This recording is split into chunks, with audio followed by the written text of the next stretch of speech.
Yo, what's good, everyone? Al Trataros here with another Knicks episode of the Knicks, Jets, etc. podcast. And with me, as always, my buddy, my co-host, and the pal with the man with the plan, the one and only John Meleka. But before we ask John how he's doing, guys, I need your help. Please subscribe to this podcast wherever you may listen to it. We're on all audio listening platforms. We're on Apple, Spotify, Google Play, Amazon, Alexa, Stitcher, you name it. We are there.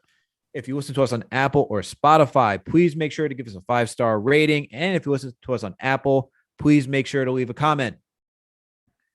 We're also on YouTube. Make sure to type in Knicks, Jets, etc. period. You can find the YouTube page. All right. Subscribe, hit that notification bell. That way you know when a new episode drops. When you watch a video, hit that like button, leave a comment, let us know what you think, add to the conversation. It just helps us out. We love to engage with all of you. Truly. So, shout out to Sublime, I-95 Bully, Butter de Ponta, all you guys, all right? All you guys are always in the comments. We appreciate it so greatly. And while you're over there, we got Winning Picks Weekly. John, video producer Greg. They go down the NFL slate. They go over NBA. They just did NBA playoffs. They just did the Masters. They did March Madness. They're doing baseball, give you futures, parlays, everything you need to know. These guys got you covered. So make sure to go check them out. And then last and certainly not least, please make sure to follow us on all social media platforms. We're on Facebook, Twitter, Instagram, TikTok, you name it. We are there. All right, man. What up, John? How you doing today, bro? How you feeling?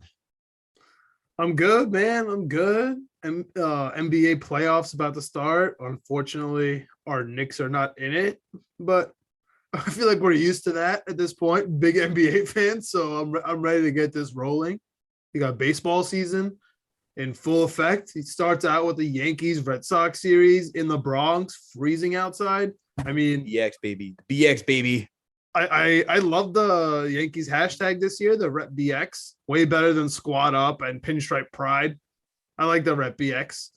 And, it really felt like a late September game last year. I really love this Yankees team. I know this is a Knicks pod, but I'm really excited. I'm wearing a Yankees shirt. The Yankees are playing right now. We got a long 4 days against the Blue Jays. But we got some underdogs. We got an underdog Yankees team here. And I'm really excited about it, dude, especially against just head for head against the Red Sox and just personnel wise. I'm feeling okay. I know Tampa and the Blue Jays are going to be pains in the butt, but I'm ready for this season, dude. And unfortunately, we're here talking Knicks. They gave us, as always, we have that nice little jolt at the end of the season, right? To just give us that hope. I mean, the opioid is abundant right now in Knicks Nation. And to be honest with you, usually I'm kind of annoyed by it, right? We have the Jets who like to win the last 3 games of the season and, make believe we're about to do well. The Knicks do that from game to game. We have these Knicks fake comebacks. And now they did it at the end of the year. And usually I'd be annoyed by it. But this year, man, we needed it, dude. Just toxicity everywhere. And it starts from, the players, right? Our number one player, our highest paid player. He started toxicity, right? The stubbornness from the coach, whether you like him or not, there was definitely stubbornness. And then, it boiled down to the fans. We had the losses to go on top of that to justify it all, so I don't know. I feel like I'm in the minority here that we needed the season to end this way, man. We needed it. I agree with you, John.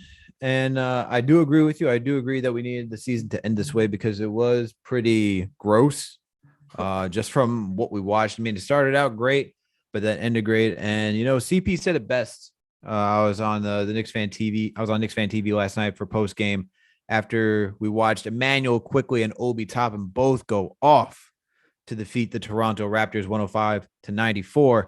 And he said it right. We were covering it too for our pod. Summer League, man. How did it start? And CP said it perfectly. It started with focusing on Immanuel Quickley and Obi Toppin. And how did the season end? Focusing on Immanuel Quickley and Obi Toppin.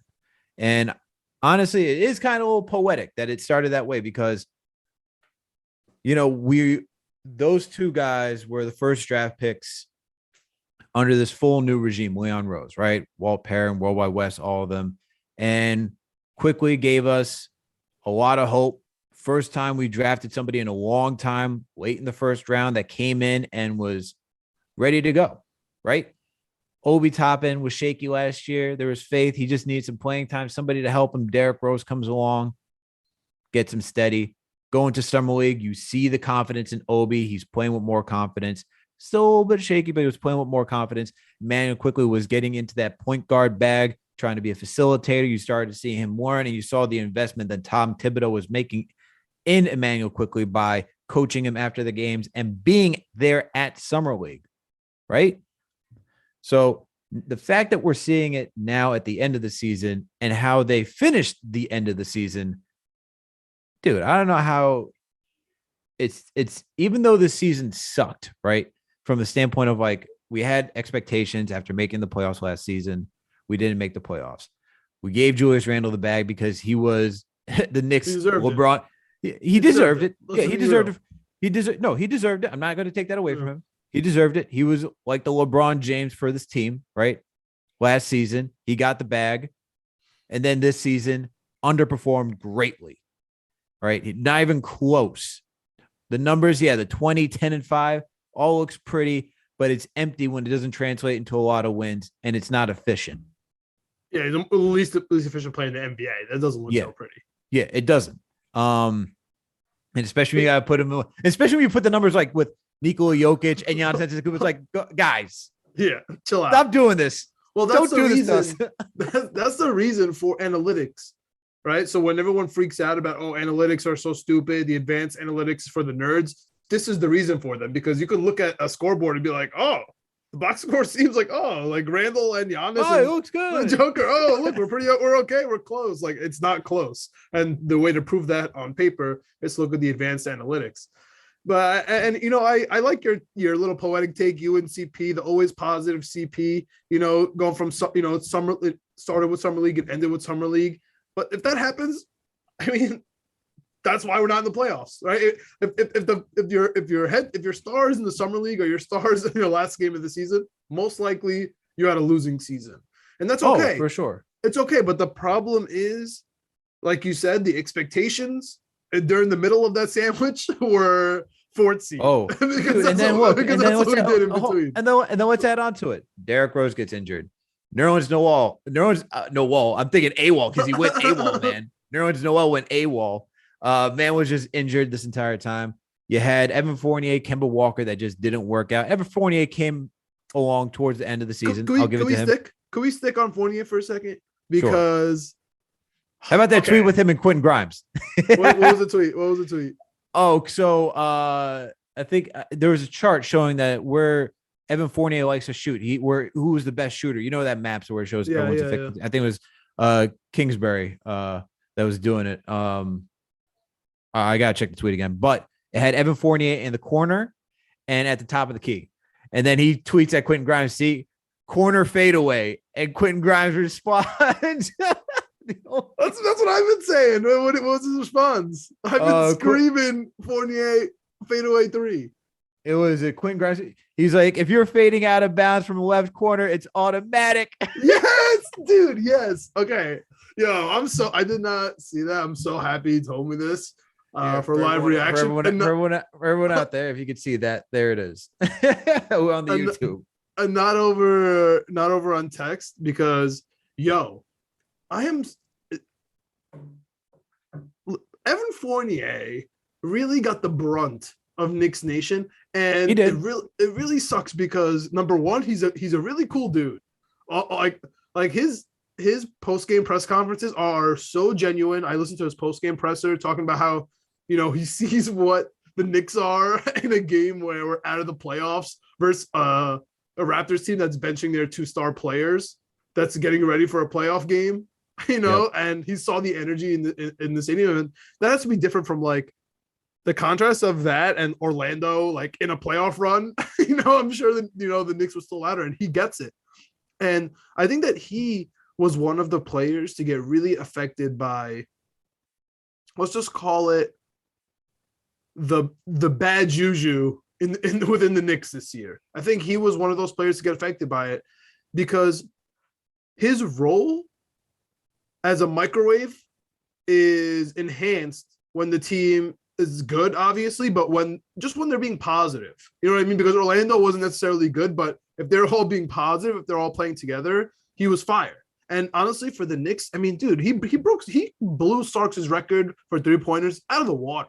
Like out of the water, man. You know what I'm saying? And you're gonna say, oh, new age NBA. We have players that are assigned to be on the Knicks, like Novak, for example, that are just here to shoot threes. Like we have players who we chuck 53s a game as the Knicks. You know what I'm saying? We just don't hit them. Fournier, he was able to create with the fadeaway corner threes. I'm so happy that came up with Grimes. That one bounce fadeaway three, and he can get in the mid range. Yes, his defense sucked, but we know that.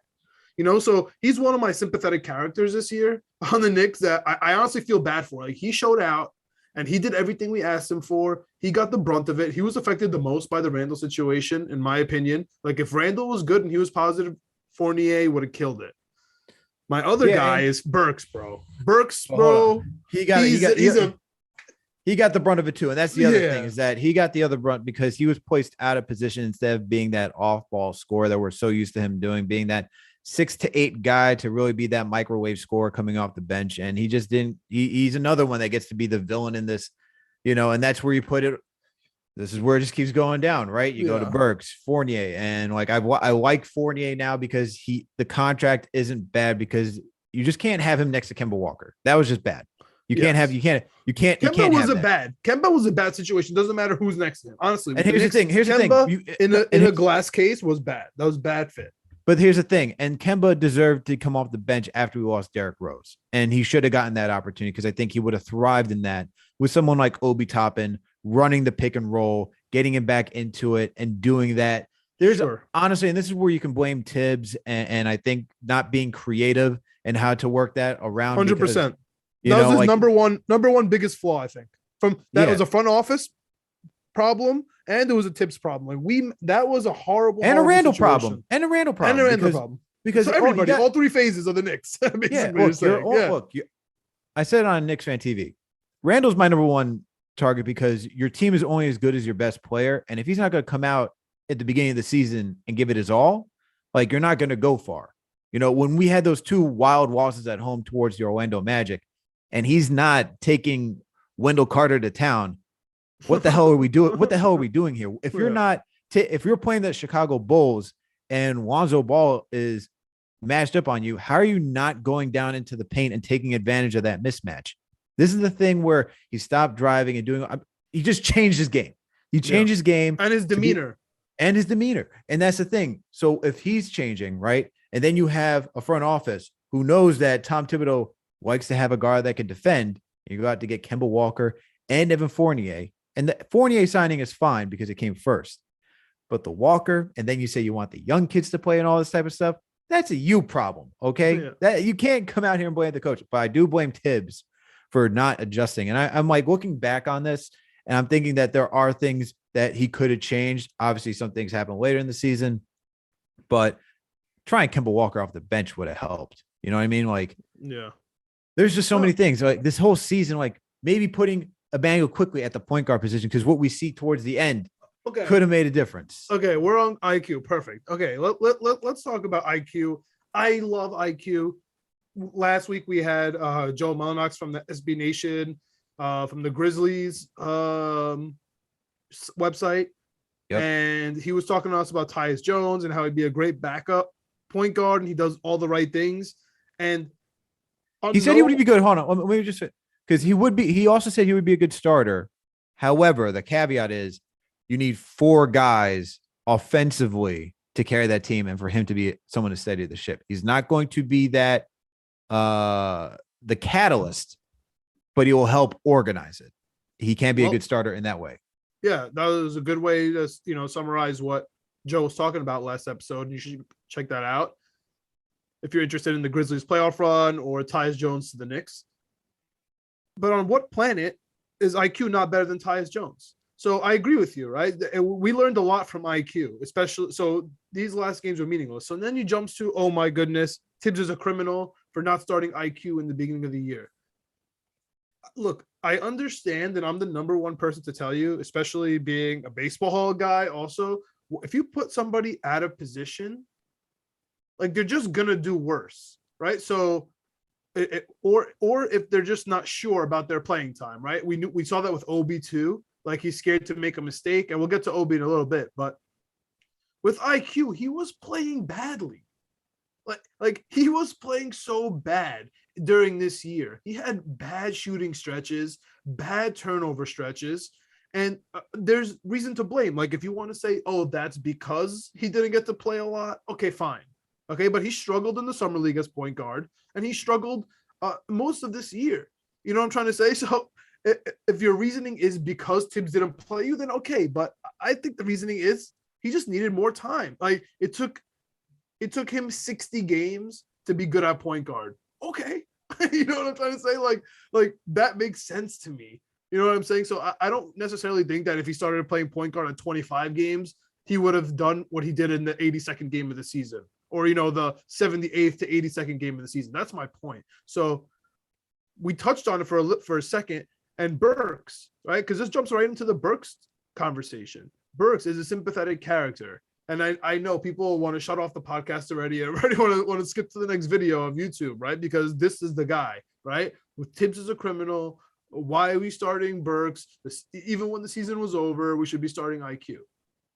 And look what happened when we started IQ in the last game of the season, 30-point triple-double. Who cares who we were facing? I'm with you. I love IQ. Immanuel Quickley, I love him, right? Goes home, tweets, God's the greatest, right? As soon as he gets a 30-point triple-double and he's showing his family. He's the man. I'm with you, bro. But I just don't subscribe to the fact that he would have been this transcendent point guard if we start him in the middle of the season. Jumping to next season, I still don't know if I want him to be the starting point guard of the Knicks. Oh, I do. However, if he is, in my opinion, if he is the starting point guard for the Knicks, I'm not going to be worried. I'm not going to be like, oh, no. The thing with him starting is how much of a cushion do you give him? So let's jump into that. How much of a cushion do you give IQ? If he comes out next year and plays like he did in the beginning of this year or in the middle of this year, 10, 15 games in, what are we doing? Now it's a whole nother season of no point guard. Like D-Rose is the backup. So that's where I'm still weary. And I think that's okay as a realistic, Knicks fan, NBA fan, to still be like, I'm not sure if this guy could be my, 75-game starter at point guard and lead every night.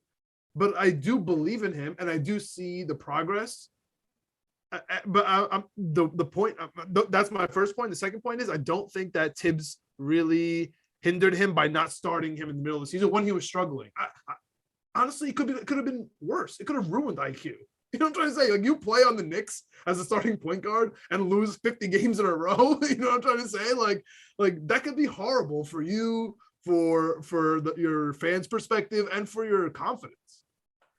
For sure. And it's fair that you say that. Look, like Immanuel Quickley, as we do know, he did not start off the season that strong. I mean, there were nights that we saw that he couldn't hit the bare side of a barnyard. You know what I mean? Like, and he was getting turnovers too, so it was horrible.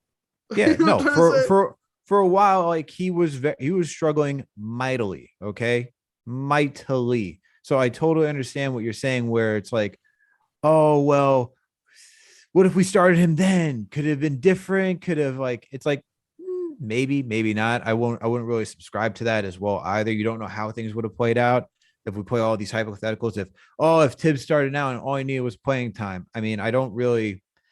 It's just tough. It's tough to say because he could have, and it could not play. It couldn't worked out. You know what I mean? I mean, look, from October to January, IQ was averaging 22 minutes. He's averaging 10 points. Shot 37.7% from the field, 34% from three. And then you have, like, you look at that and you're like, is that really the making of like a point guard averaging 3 assists, 2 rebounds? He was still doing well. His defense was solid. Could you say he needed more playing time to figure it out? Sure, but he was getting 22 minutes and it looked like he was struggling out there on average for 22 minutes. So if you're watching him for 22 minutes, getting 22 minutes of run, and he looks like he's struggling, how are you going to leave a player out there to continue to struggle? And there were some nights that he looked like he figured it out. But let's remember that from October to January and the end of January, like October 20th, opening day, to January 31st, 2022. Those were his stats. That's what he was averaging. It was not pretty. It wasn't like, oh my God, he's out here doing everything. He wasn't driving to the rack that he was doing. He was attempting like 4 or 5 drives per game. He wasn't grabbing as many rebounds. We saw some flashes of playmaking, but his shot wasn't there. His selection was off. I mean, people were legitimately calling him a chuck for the sake of like, there were some shots that was like he was actually chucking. Yeah, because he's trying to get himself out of the groove, bro. Yeah, he was trying to figure it out. But then guess what? After All-Star break, he figured it out, and we heard he was overthinking. And it's not like his minutes were like close to Obi Toppin's, which was more criminal, but he was still getting 22 minutes, and it was still struggling. Something clicked. Something figured it out. And now we saw how he ends the season, right? And by him ending the season the way he did on a high note, you can just say, okay, and this is what makes me optimistic going into next season with Immanuel Quickley, because in the last 10 games, right, he's averaging 30 minutes per game. He's averaging 17 and a half points, 41%, close to essentially 42% from the field, 35% from three on high volume, about 7.5 attempts, shooting 80% from the free throw line, getting you about close to 7 assists per game. He's 6.5. And then 5 back. And then close to 5.5 rebounds per game. Well, his free throws are back, bro. Immanuel Quickley free throws, man. He had a bad spell too. And What happened, dude? And he couldn't draw fouls. And then he figured out how to draw fouls again and get back all into rhythm. And so we see this, and I'm confident they can build off of this going into the next season, which is why I'm confident for him being the starting point guard for next season. And this is my logic with Immanuel Quickley, and then we can go on to Obi Toppin. When I look at Immanuel Quickley, what he did these last 10 games, and seeing that type of performance, you know, he helped lead the charge against the number 1 team against the Miami Heat. You know, it's IQ at this point is not an anomaly.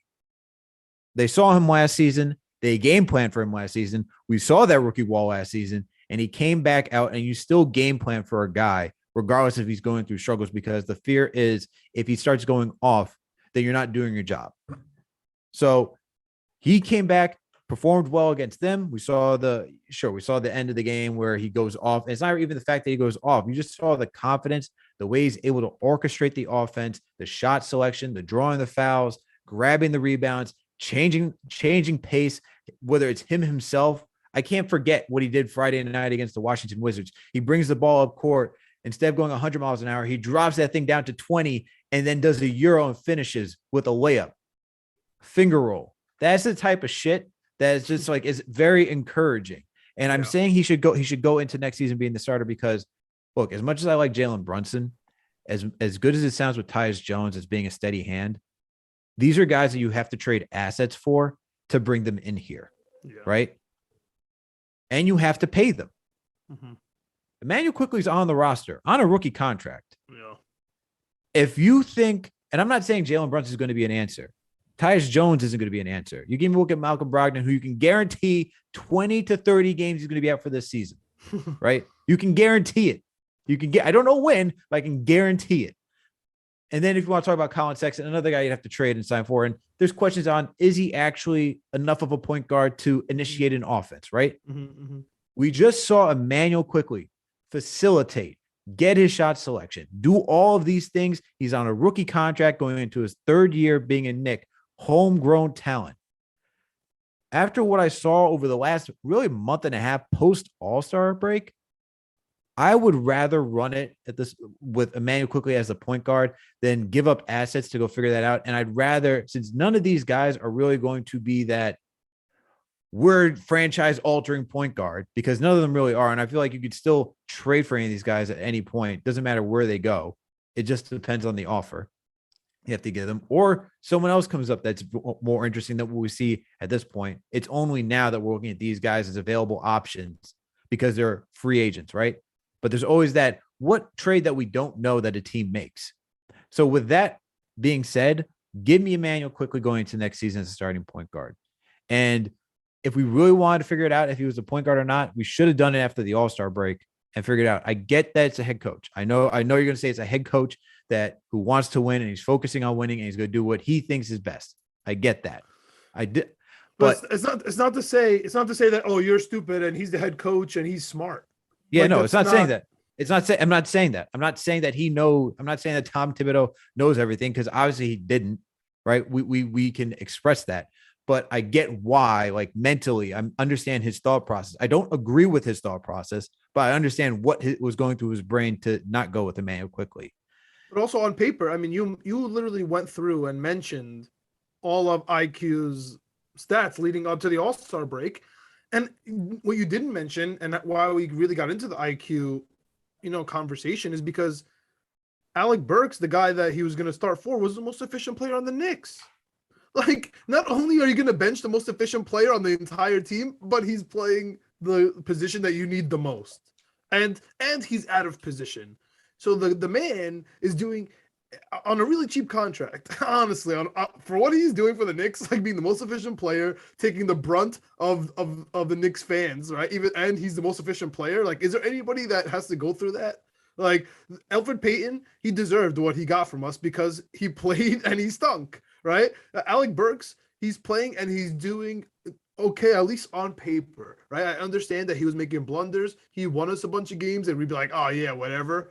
Right? And we just kind of like brush that. He made a lot of winning plays and we just brush it off. And to be honest, he wore it on his face. Like, you could tell, like, midway through the season, he was pissed off. I'm not sure if that was also due to, the Randle factor, right? Especially because he experienced it when it was really high last year, and then he experienced it when it was really low this year. So I'm sure it got to him a little bit, but he is really cool with Obi Toppin. They chill before every game. They like go out right under the Knicks basket, sit together, like do this whole pregame, little thing that they got going on. So they're friends, they're cool, right? And that's why I don't hate on Tibbs not starting Burks up until the, All-Star game. But then you see IQ's minutes, started to get up because that's when he started doing well. And he got close to 30 minutes. And that was the thing. That's the and whole here's thing. the thing. And that's why I'm not like on this Tibbs is crazy stubborn guy, because if you just like, and that's why I'm not so mad. Like, I know it's arrogant and he's being a jerk when he's like, who are you? Like, do you even watch the game 4 times? But like, we kind of do in the sense of we're paying attention. And so that's why I think it's silly to say that it's his fault that IQ, didn't develop, or it would have been better off starting. Yeah, IQ was even pissed. IQ was even pissed about that, right? He said that, right? The always timid guy, the nice guy, said it came from his camp, which means that they leaked it, that they were frustrated this year that, with Quickley's minutes, which is fine. You should be frustrated. I get it. But as a Knicks fan, personally, as much as I like IQ, as much as I agree with you, I don't agree with you that I would love IQ to be my starting point guard, but I honestly at this point I'm not going to mind it. I really wouldn't mind it. But at the same time, I don't think that the season was ruined by any sense of the means, or IQ was held back by any sense of the means because of Tom Thibodeau this year. I can't subscribe to that. I can't. And I can agree with that. I can't subscribe because we did see Immanuel Quickley struggle getting 22 minutes, as I said, from October 20th, 2021 until January 31st, 2022. And I know IQ is a good player. He was struggling. It's hard to put a struggling player as a starter when he is struggling.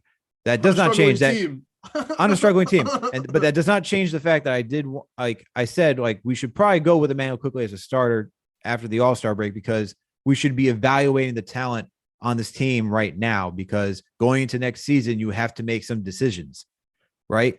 And that's the only thing I'll say. I wish he did that so that we could have seen a little bit more. But I get it. I think if you told Tibbs that we're 100% guaranteed to be out of the playoffs at the All-Star break, and that's why then he would have started IQ every day. You know what I'm trying to say? I get that. Yeah, I get that, and I get what he was doing. I get why he went to Burks. Look, they shut Kemba down after the break. They went with Burks. It was the net neutral net rating you can get on this team. And I get why he went with it. I don't agree with it because I wish analytics. Who would have thought, right? I don't agree. I don't agree with it because you still have to get some youth in there. I thought it was still slow paced. The kids give you that energy that you need. Grimes, all those guys. So I'm not going to fully subscribe to it, but this season Tibbs has his blunders. Let's talk about his biggest blunder. I want to get into Obi. I want to get into Obi. This is it. This is his biggest blunder. Okay, I'm glad we're on the same because this is the biggest blunder. Because he should have got more minutes. He should have got more minutes. This is where Tibbs has an issue with. This is where I think that us as Knicks fans have a legitimate gripe with Tom Thibodeau and the front office. Okay, when the front office pays Randle the amount of money that they paid him, he is now the star of the team, especially on the first year that he signs it. Okay, like it just is what it is. Okay, and especially when he gets an award as most improved player from the NBA on the second All NBA team, Tom Thibodeau gets Coach of the Year, the highest award you can get for a coach on his. He just started his tenure with the Knicks. Like, what an accomplishment. Okay, once the Knicks pay him that money, they can't bench him unless it was like Phil Jackson. You know what I'm saying? A coach that was able to control his team regardless. And Thibodeau wasn't that guy, right? So you have to give him blame because he was not able to control the Randle situation. Why Phil Jackson is not because of the triangle. It's because he was able to manage Michael Jordan, being Michael Jordan, Dennis Rodman, drinking a beer, Scottie and heading on a Pippen. motorcycle, Pippen taking games. A lot of personalities. Exactly. That's why, Tony Kukoc, who that's Jordan and hated. Honestly, look. So that's why he is. But and that's why Steve Kerr, problem, man. And that's why Steve Kerr is why Steve Kerr is. That's why Greg Popovich is why Greg Popovich is. It's not because of the X's and O's. Is he can manage personalities. And that's why I don't think Tibbs is going to be the long-standing guy.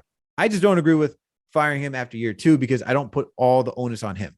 That's my thing. The Obi thing is the biggest. The Obi thing. Randle the Obi thing is the most egregious thing that he did this season. Yeah. Up until that same starting point between October 20th, 2021 till January 31st, 2022, 15 minutes per game for Obi Toppin.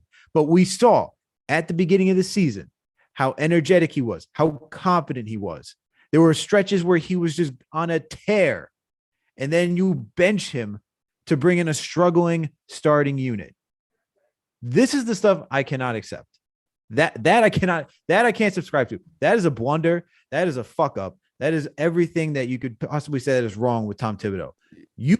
I get that you signed Julius Randle. I get that he's your guy. This is where the philosophy of running your players into the ground comes in. And it's like, I look at Giannis Antetokounmpo, MVP, right?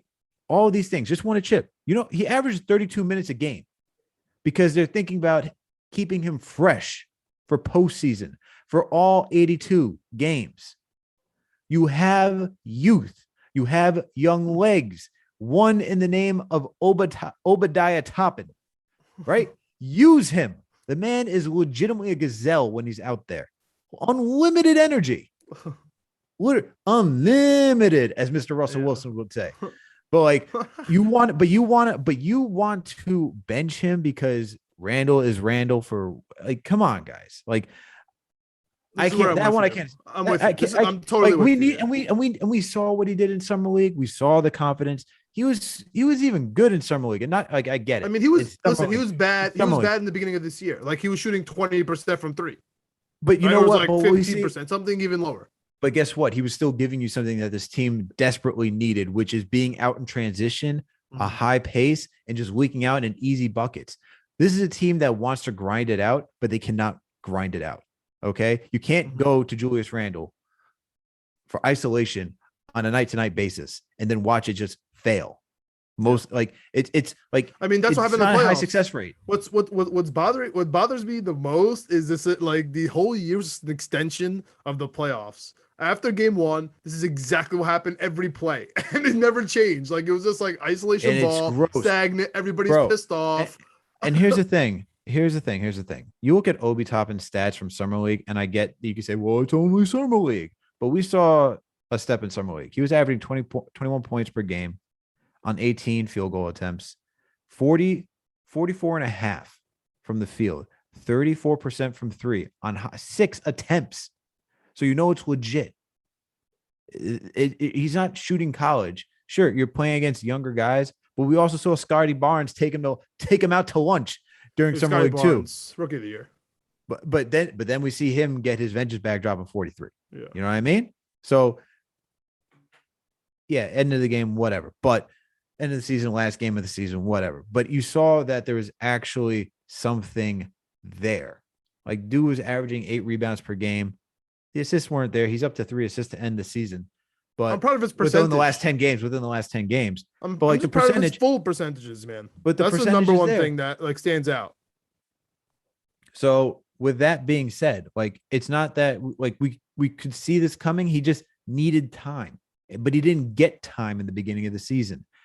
Tibbs just went back to Randle because it's Randle. He got paid. Yeah. He did it last season. This is where I get frustrated with a coach. And it's like, okay, that's cool that he did it last season. I get the name value, but are you watching the game?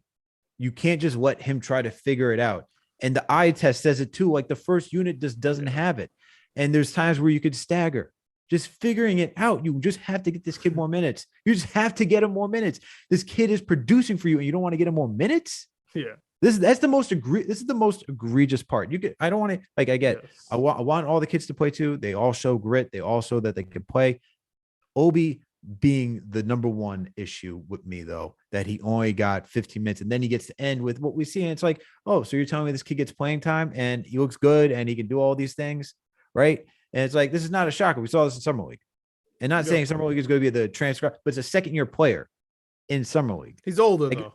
He's older and he's more established. He was touted as NBA ready, bro. Okay. And we even saw he didn't need an off season, like I famously said. But yeah. Last season in the preseason, the kid was doing work and then he gets hurt. And then when he gets hurt and he's out for an extended time, I think he was out for like a month, right? He was out for like a month and a half. And we couldn't see him. And then Randle decides to be on a whole other level. And then it's like, maybe he needs to get comfortable. And then I get it. You're onto something. And then I get it. But then the thing is, like, I get it. Like last season, right? Randle's going off. You're like, I'm not going to put in my rookie, who's when you see him in the limited time, he's struggling. But yet this guy is legit doing everything for us, right? But this season's different. That's the one thing I will say needed to change. Can't have that going into next season. And that's the biggest blunder by Tibbs. 100%. Is Obi Toppin. 100%. And you know who agrees with you the most? Obi Toppin. I mean, I went to a bunch of games this year, sitting very close to the Knicks, and I'm watching Obi. And he's pissed off every time he gets subbed out in the fourth. He's not hiding it. He knows. You know what I'm saying? He's a smart cat. He knows that his facial expressions, that his demeanor is being monitored. And he wanted to make it known. He didn't want to come in the last, the second to last game of the season, the game versus the Hornets. He didn't want to come in the fourth quarter because he was pissed off that they put Randle in, who doesn't want to play, to begin with. And he got subbed out. Obi was playing well. And so Obi agrees with you. And I do think that it kind of put, a little fire in his butt. So maybe he needed it. You know what I'm saying? Maybe he needed it. Like, you kind of made me think about for a second. Once Obi was injured last year and maybe Randle wasn't looking behind his shoulder, right? At that guy that, they drafted in the first round, that he's going to take his spot because they probably can't play together regardless of what they like to say, in press conferences. I wonder if once he, saw that he had a clear path, he was more comfortable. We mentioned in the beginning of this episode, being comfortable, like IQ, being comfortable in your position and not looking over your shoulder, like any quarterback, it makes a difference. We see it with IQ, we see it with Obi, we even saw it with Grimes, right? So one of the good things about and RJ too, right? Like, we see these things that RJ's allowed to be inefficient. He's allowed to go miss at the basket. And that's the thing. Grimes is allowed to make mistakes. That's the thing. But that's the thing, right? And this is where it's not fair for everybody. You have to allow players to make mistakes, right? You can't just, and I get the whole Randle Obi thing. It's so confusing and it's a lot of mental gymnastics, because I get in theory that your best player needs to play the 30 plus minutes. I get it. But at the same time, there has to be a thought process of making sure you get some development in there, especially against good matchups, recognizing when he's going off and just leaving him in there. Like, I can't, like, Tibbs has these rotation substitutions that just make no sense. Like, we saw Austin Rivers last year go off like with 24 points. Man was hitting everything, and then he pulls him out. And you're like, dude, he is hot. What are we doing here? You let that man keep shooting until he misses. Like, what are we doing? And it's just like he did that with the second unit too this season. Second unit would just have it going, and then it's like, oh, first unit comes back, and it's like, bro, let them run. Give your starting unit a rest. What the build up the lead. Just do it that way. Shout out to his off-season trainer. Yeah, shout out to David Zenon. But look, last 10 games for Obi Toppin. He was averaging 30 minutes, averaging 20 points on 13 field goal attempts, even more efficient than Summer League. On 18, he was getting 21. On 13, he's getting 20. He's getting more efficient. 57%, close to 58% from the field. 57.7. Averaging 5.8 3-point attempts per game and hitting 44. Just 0.2 away from 45% from three. Yeah. Knocking him down. Crazy that he 5.4 rebounds, 2.3 assists in the last 10 games. Wild. No, dude, they closed the season really well. And it gives you, and that's why you should have to have confidence, man, in Tibbs. And I know you don't want to hear that. I know it hurts everyone's brain. No. And that's the thing. Like, I was reading that thing from Mark Berman in the New York Post today saying, 2 execs wanted Tom Thibodeau fired, but then he talks about practice, the pre-practice, before practice. And Obi talks about it saying, yeah, it's kind of like the warm-up to make sure that everyone understands their positions, their roles and everything. And it's like getting ready for the actual game to give you more confidence, right? It's like when you're in school and you have an after-school program and you want to make sure the kids are learning, right? Their material. That way, when they get back into class the next day, they can pass. And that's what he's doing with these kids. He's giving that capability. And honestly, when you start seeing these kids play, yes, they want to play hard because they want another contract, but a coach also has to put them in a system to make sure that it works. Okay. Like we can go to David Fizdale, no system, confuse the shit out of everybody. You can't even tell me who is what. We had Kevin Knox playing the 2 at one point. We had Alonzo Trier playing the point guard. We had Mook playing the 3. Yeah, Alonzo Trier. I said it. We had Mook playing the 3. We allowed Point Randle year 1, which was never his responsibility. What system was that? When you watch Hornet, that was the Heat system. When you watch Hornacek, when you watch Derek Fisher, and you see guys who don't even understand how to implement the triangle, and guys aren't even comfortable with it. They didn't understand that exactly. Triangle. So and even when you gave Hornacek the chance to run his own system after Phil Jackson fired that last season, I couldn't even tell you what was being ran and for who. Yeah. Like, you know what I mean? Read and react stuff sucks, man. I'm really not a big fan of the read and react offense that we have going on with Tibbs. I'm gonna be honest. Yeah, I don't like it either. I think it's not. This is where you need someone to like. This is the only thing, and this is what I'll say about Tibbs. My big thing for not firing Tibbs is because if Johnny Bryant is the true heir, I want him to be in a position to succeed, and that's really it. And like I said on the last pod, like if you fire Tibbs and you bring in another head coach, that means you think this roster is good enough to succeed. This season wasn't. Tibbs is the problem. The season wasn't egregious enough to clean house to get rid of Randle and Tibbs. So if you get rid of Tibbs, that means you think Randle is good enough and can be fixed, and you can move forward with him. If you get rid of Randle, that means you think the kids can still play under Tibbs, which we did. We did kind of see. We saw it, and I'm not saying that he's the coach. I'm not going to say Obi, Sims, all these guys are very young. Like I don't know what else you want. And then my thing is that they played well under whatever system he's implementing, right? It's not something that we like, but I would rather keep the coach to get the next coach ready, because if you bring in Johnny Bryant, you're telling me this roster is good. I don't think this roster is good. Yeah, I don't think this entire season. That means we're bringing back Burks, Fournier, everybody, because that's what it means. I'm not saying the kids. I'm excited. The kids are good. I'm excited to see how the kids are good, Alex. Because the kids are good, and I want the kids to play. Keep the coach, so that way we can get the kids. It's a slow process, and then I want Johnny Bryant to come in. I'm excited to see how it changes, dude. Because for me, it's Randle, Kemba, Noel. Well, Noel's going to be interesting because you brought it up too. Because Mitch is going to be the determining factor for Noel. Yeah, honestly. That's what I'm saying. The center stuff. I guess this is the last thing for this Knicks team that we'll touch on.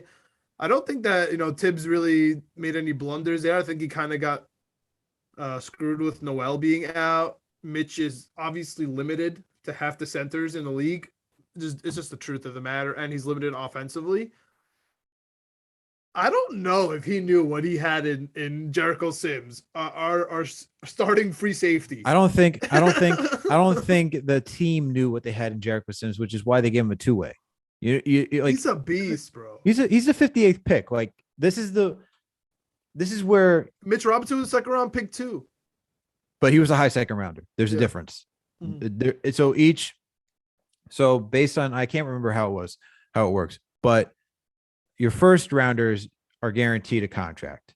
Your second rounders contracts vary. They don't need to be necessarily guaranteed a contract. So that's why that's why teams sometimes in this loaded draft that we just saw with everybody, all of our rookies, there's definitely a calculation as to saying, who do we think is going to pan out more so than someone else? And that's when you see Grimes come in. It's actually really funny. Going back to Summer League again, Grimes didn't look in it, and Deuce looked very well much in it. And then the entire thing flipped, where Grimes is like, oh, Grimes is really ready. And McBride needs a little bit more time to get himself going because he couldn't really find a shot. But that you need time to find your shot, right? So it's funny how that flipped. But that's probably why they took Grimes first, because they're like, he's more ready in our eyes. We can give him a guaranteed contract. Into the system. Yeah, and fits into a system. McBride, more of a project. Rokas, more of a project. Sims, they clearly thought he was more of a project. And also where he's a beast. He's getting a contract next season with the Knicks. Dude, if he develops that little baby hook he has going on, that's more offense. That's more offense. It's more offense than we've seen. The Knicks have seen at center, I want to say, since they put Amari Stoudemire at center.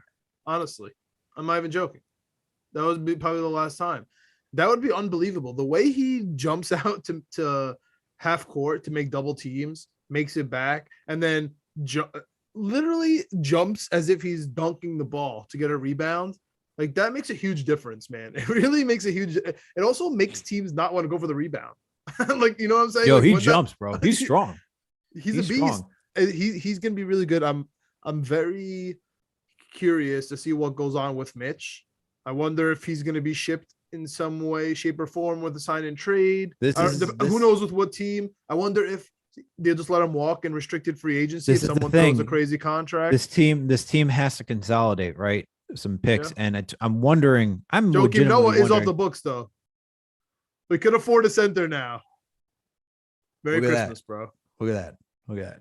We could also afford a lot of other things like a wing, but this is where I'm thinking, like for Mitch, right? If you decide to go with Immanuel Quickley, who has repertoire with a lot of these guys, and I really want to see him running Obi, RJ, and IQ next season. I really want to see that as like our starting rotation. I really want to see that. I really, really want to see that.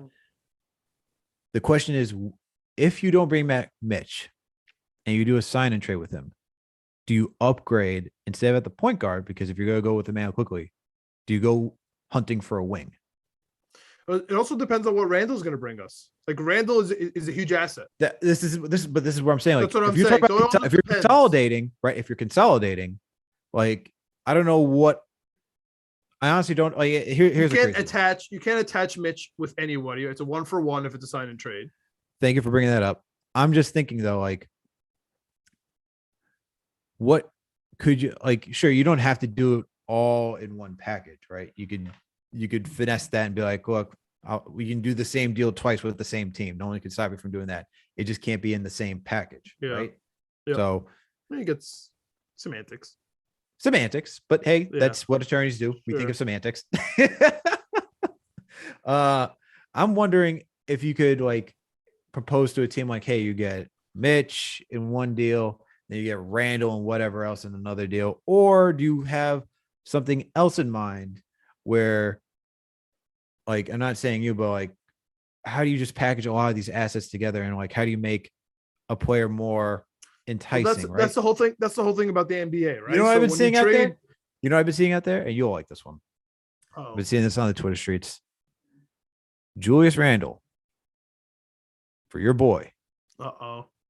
Rudy Gobert. Dude, that would be sick. Oh my God. Dude, Rudy Gobert would make Obi Toppin the best version of himself. Oh, 100%. The problem is that the contracts don't match. So what I was going to say was the whole thing about the NBA is when you trade salary, you get the same thing back, right? Because you have to match salary. So that's why people try to finagle it with expiring contracts, make it a little more juicy because next year you'll be free. But those contracts don't match. He's No, not you'd have to put on like. He's not gonna get it. That's not gonna work. That's not. I know that's it's not. just a It's, Twitter no, no, thing. it's Yeah, not. that's It's just a Twitter not. thing. No, But it's not. that It's not. concept, I'm all about it. Like if we get a real No, but I'm saying starting that's what I'm saying. center- The concept, and the thing is, like, so Rudy makes 35. Randall's will make 26, 20, somewhere between 26. So you're saying 28. like Randall, obviously IQ is gonna have to go in the trade. No. because he can- I don't even think. I don't think it needs like to Grimes. It's Mitchell, bro. Get your head out of the gutter. It's Mitchell. Mitchell is. There's no way on earth that the New York Knicks are gonna trade with the Utah Jazz or the Utah Yaz, as I like to call them, and not get Donovan Mitchell, the boy, the Mets fan, the guy from White Plains. He literally hates his team. He's talking back to Rudy. It's Rudy's team out in the Yaz. They love him there. I think he's from Elmsford, not White I'm Plains. just saying, like, that's it. Yeah. Like, Mitchell. Yeah. Whatever. So it's in the West. From Westchester. Just say Westchester, bro. Just call it Westchester. I got you. It is what it is. So, but no, I agree with you. But I saw that roam in the streets, and I would love a center. I would love a center. If we can get a center and have Sims off the bench, that would be fantastic. Honestly, Sims as our bench center would be amazing. Getting 25 minutes. My only thing with Rudy though, even though by the point where his contract is a lot, like 46 towards the end, That's if insane. there's a new CBA and you're thinking like 300 million is the new max deals, where it's like 200 something is like the max deals. I think it's 220. It's essentially close to average at that point. Yeah. It actually, I'm a Rudy fan, bro. That he's a dominant center. Like the way the Knicks, like, go back and watch that tape, dude. Go back and watch the Knicks play the Jazz. We can't even we can't take 2 dribbles past the 3-point line because he's just there. We just have to keep swinging it around to just try to get away from Rudy. And if you have that and Obi, who, like you said, is running around everywhere, and then that, swings down to RJ, and then you have a shooting guard, right? Whether that's Grimes. God. Oh my God. This is a modern it's NBA a great team. Yeah, it's a real team. So that definitely excites me. I do want to jump to something that Mitch Robinson taught me. And Randall, all these players are teaching me, but it has something to do with my t-shirt, bro. It has something to do with the New York Yankees. Well, before you get into that, how many games do you think Mitchell Robinson played this season? Ooh, off the top of my head, he played a lot because this is contract year, which is more, helpful to my point. I'm gonna guess like 62. No, more than that. Wow. 72 70? games. Oh, wow. That's a lot. Played 72 games. Contract year, bro. So here's the thing, man. Here's the thing. And we didn't set this up this way. But here's the thing. Julius Randle, contract year, kills it. Everyone made fun of us. Contract year. How don't you know? Same thing happened with Mitch Robinson. 72 games, like you said, played phenomenal. Honestly, played to hit one of his top potential years. Like, he's going to do 100%. Better. This is a very good season for Mitchell Robinson. Yeah, very good season. Paper. And 2 seasons with Kenny Payne. Look, he had we read articles, no development for those first 2 years. Not under the Fizdale watch, not under the Steve Mills, Scott Perry regime. Under the Leon Rose, Scott Perry regime, bring in Kenny Payne, we start to see some development out of Mitchell Robinson being a center, actually giving us a little bit. Even some games he gave us a hook shot. I was shocked. Yeah, that's true. And he does shoot threes in pre-games. Any Knicks fan who's a Knicks fan knows that he's doing in pre-game is popping threes. And that's fine. I'm okay with re-signing him, man. To re-sign him, he's going to be cheap. Even if you give him the max deal, he's going to be cheap. It's fine. But what we learned from him and from Julius and really from a lot of players, but specifically those two, Aaron Judge. I want to talk about Aaron Judge for a second, man, because he is the news. He's the news of New York. He is the news of, oh my goodness, what an arrogant player. How can you not want to be a Yankee fan? Oh, I hate him now. And I'm supposed to hate Aaron Judge. Let me tell you, let me speak to Yankee fans for 1 second. I know we're irrational. I know baseball fans, specifically opening day, opening weekend, opening month, everyone's irrational, right? We have the stupid on pace, threads. Oh, he got 2 homers today. He's on pace for a 6 zillion RBIs. Like, all right, I get it. As Yankee fans, we should be, wait for it, Alex, happy that Aaron Judge didn't sign his $270 million deal. Why? If he signs his $270 million deal and the Yankees won, underachieve, which in this year is almost playing to people's expectations, right? Because we're projected to be last in the AL East, which is insane. But anyway. And number two, if he gets hurt, we're going to light Aaron Judge. It's over. Like, we just signed into a $270 million deal, and we're gonna bash him for the next 6 years, paying him $270 million. Okay? On the other hand, if he were to win the World Series and beat MVP, he would be like, damn, I left mad money on the table. Okay? So here we are. He's in his contract season. If he does bad, he's going to get screwed, man.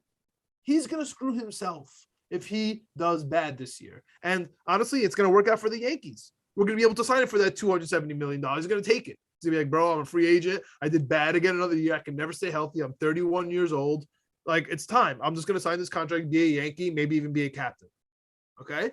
If he does well, and he bet on himself, and he does well, and now he's going to get $350 million, whatever he wanted $36 million a year, right? Instead of 32. So, because he wants to be higher paid than Giancarlo Stanton, which an ego thing and, a Yankee captain thing, whatever you want to call it. Homegrown thing. There's no salary cap. It's his only contract he's ever going to get because he's 31. Okay, so this is it for him. Usually big baseball players get 2 contracts. He wants to make like as much as Mike Trout does. I get it. Okay, so he comes out this year and he gets it, man. He gets MVP and he wins the World Series with the Yankees. Okay, like what are you mad about? You know what I'm saying? As a Yankee fan, right? If he wants to win the World Series and win MVP and bow out, to go to the Angels for $375 million, no problem. Okay, but I guarantee you, man, if Aaron Judge does those 2 things, the Yankees will give him whatever he wants. You know what I'm trying to say? Like, they will open up the checkbook. And if they don't, then we at least be like, all right, bro, thank you so much. You know what I'm saying? We had you for the arbitration. It was good times. We won the World Series with you, and now you can move on. Anything short of that, he's not. I don't think he's going to get this big, huge contract that he's expecting from anybody. And so, as a Yankee fan, I've learned from, watching Julius Randle, from watching Mitch Robinson, from watching all these guys on, from watching almost every NFL player, right? Everybody that's on their contract year, Braxton Berrios, you know what I'm trying to say? Hope, everybody, dude. Everybody who's on their last year of their contract kills it. And you need to. Jameson Crowder even, right? And then, but you have to restructure, poor guy. But like, he haven't had a crazy year when he knew his deal was up. Everybody, man, everybody who's on their last year kills it. And then you wonder if it was a fluke or is it because he tried really hard because he knows it's a contract year. So if that's what I'm getting from Aaron Judge, I'm okay with it, man. I'm really looking forward to this year. There's a couple of guys in the Yankees I can't stand already. So I know I'm talking a little in circles because I just made fun of those people. I can't stand Joey Gallo. It's been 1 year and 1 series or a series in a game. I can't stand him. I'm done with him. You know what I'm saying? But like, we'll see. I see similarities where DJ doesn't have a spot, Glaber doesn't have a spot, and they're uncomfortable. Now they're looking over their shoulder. They can't make mistakes, and they're playing bad. So, Aaron Boone's going to have to solve this. We have a conundrum right now in the infield. We traded for some guy. Our catcher's playing bad defense, letting balls go. He's obviously, bad on the offense. Gary Sanchez hitting grand slams. Like, we're, there's a little bit of stuff to watch here. So I'm definitely excited about some narratives. What goes on with Aaron Hicks in the outfield? What goes on with Aaron Judge? But all I'm gonna say is, as a Yankee fan, I would be content, man. I would be like, yo, Aaron Judge, you bet on yourself? Perfect. Like, perfect, man. Like, you bet on yourself, let's go. You know what I'm saying? Because if you fail, right, then it's all good. Come back to Papa, take my cash, what I offered you, and be quiet. If you kill it, awesome, dude. You just killed it. Like, we won. You know what I'm trying to say? Like, great. And here's your money. You deserve it. You finally won. You finally broke through. We gave you the fake MVP in 2017. We gave us the fake World Series in 2017. You know what I'm trying to say? And like, here's the real one. And like, that's my take on the Yankees right now. I know we have a tough one with the Blue Jays. I love Vladdy, but the Red Sox suck. I'm scared of Tampa. I know Corey Kluber is going to be MVP this year because he left the Yankees.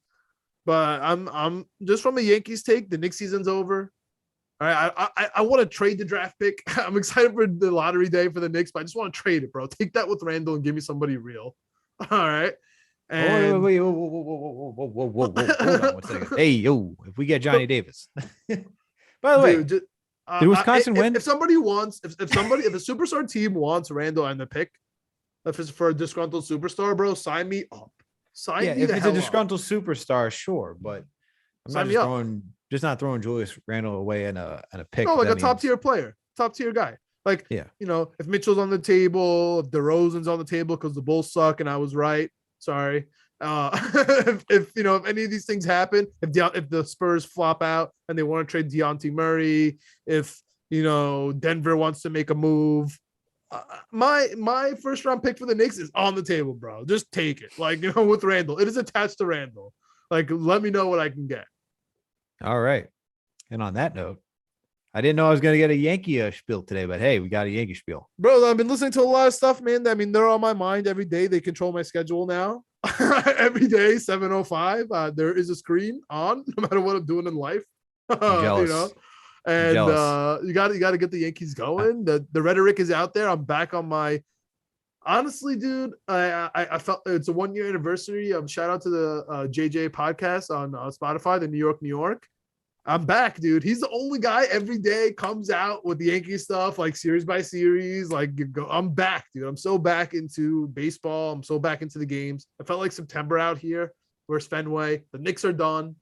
NFL draft is coming. I'll be at MetLife. So I'm ramping up, man. I'm ramping up for this Jets off season. I'm ramping up for this Yankee season. I gotta figure out how I get to watch the Yankees up here in Beantown, man. Because that Major League Baseball thing, not their league pass. How much is it?